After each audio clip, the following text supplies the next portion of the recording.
Be ready. Start. The short question that arises for consideration in these appeals is whether or not the social consequences of a culpable act and its impact on other people can be a relevant consideration for giving a heavier punishment, of course, within the limits fixed by the law. It may be seen that all the three provisions as contained under sections 55, 57A, and 58 provide for long periods of imprisonment, leaving it to the discretion of the court to fix the exact sentence having regard to the facts and circumstances of a particular case. Section 57A, which is one of the sections under which the appellant is convicted, provides for a minimum sentence of 3 years imprisonment. When it was pointed out to the learned counsel that under the relevant provisions, the sentence of imprisonment could vary from 1 day to 10 years under section 55 and from 3 years to a life term under section 57A 2 subclause 2 and from 1 day to 10 years under section 58, he replied that the appellant's conviction was not maintainable under section 57A 2 subclause 2, and so far as sections 55 and 58 are concerned, the relevant considerations for giving a life sentence of imprisonment would be the amount of spirit stored for sale. According to him, the death of a person as a result of sale of spurious liquor could not have been a ground for imposition of a heavier sentence. We find no substance in the submissions. First, no good reason is given to hold that the appellant's conviction under section 57 to 2 is not sustainable. Secondly, in regard to the main issue in the case, that is, whether the consequences of an offense can be taken into consideration for determining the appropriate punishment, a complete answer is to be found in section 57A itself.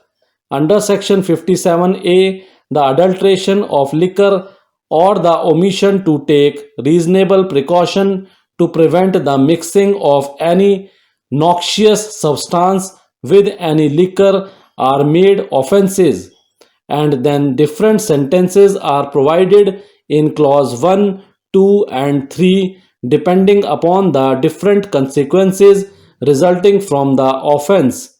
In case of grievous hurt, the minimum sentence is 2 years imprisonment. In case of death, 3 years, and in any other case, 1 year's imprisonment. There is no reason why the same basis may not be adopted for sentencing under the other provisions of the Act. Example, sections 8, 55A, and 1 and 58.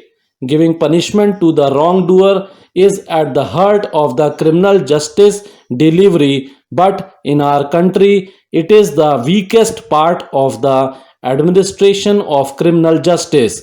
There are no legislative or judicially laid down guidelines to assist the trial court in meting out the just punishment to the accused facing trial before it after he is held guilty of the charges. In our judicial system, we have not been able to develop legal principles as regards sentencing. The superior courts, except making observations with regard to the purport and object for which punishment is imposed upon an offender, have not issued any guidelines.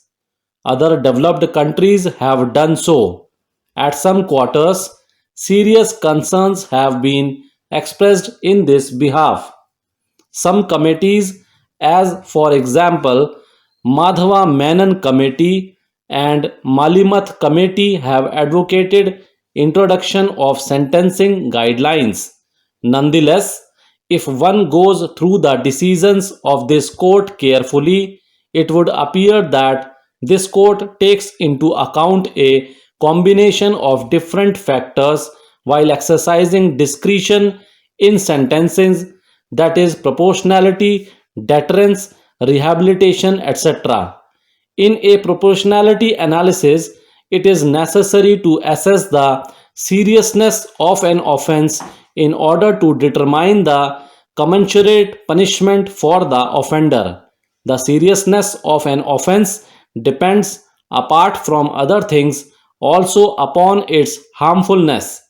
The question is whether the consequences of the offense can be taken as the measure for determining its harmfulness. In addition, quite apart from the seriousness of the offense, can the consequences of an offense be a legitimate aggravating as opposed to mitigating factor while awarding a sentence?